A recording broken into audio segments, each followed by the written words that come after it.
Hello guys, samahan nyo ako sa pag-install ng bagong chain and bagong sprocket from RK. So, first step natin, syempre tatanggalin natin yung chain na gulong para mabaklas natin yung sprocket. So, syempre dyan, yan, medyo nahirapan ako ng konti. Kumuha ako ng sangkalan para itaas ng konti yung center stand natin. So, ayan. Ayan, talas ko na dyan. And syempre tanggalin na natin yung stock na sprocket sa rear. So size nga pala ng stock natin is 42. So nagpalit din kasi ako ng tire dyan, 140 by 70. Medyo hirap dahil maliit yung sprocket. So kaya nag-decide ako na magpalit ng mas malaking sprocket.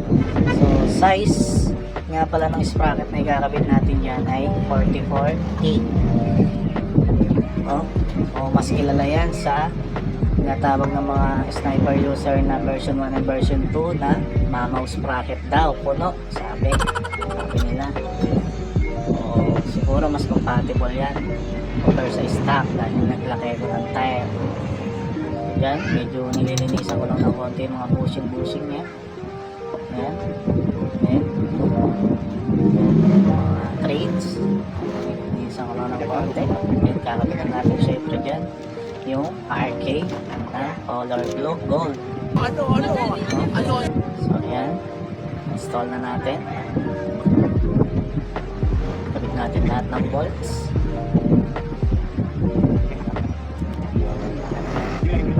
Ipitan natin yan syempre lahat sa isa.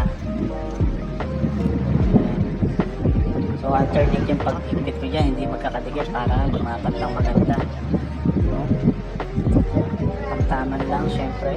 Tapos saka natin ipitan ng padiin lahat. Alternate din para maganda yung lapat. So dyan may konting play dahil medyo may kalumaan na yung tinatawag na palaka sa loob. Then next step natin syempre kabitan natin yung chain natin. So yan, sa pagkakabit ng chain, sinunod mo lang yung dating lock niya, saka nilahin na ulit para hindi ka na magpaklas ng mga kung ano-ano pa. Sa front nga pala ng sprocket natin, size 14 pa rin, stock pa rin, hindi na tayo nagpalit. Okay, yun naman din ang kailangan natin para ma-match natin yung 40-40 natin. So yan, nakita natin syempre yung rear. Then nagbawas nga din pala ako syempre ng konti dyan dahil medyo mahaba. Then syempre ito na yung final look. Thank you for watching.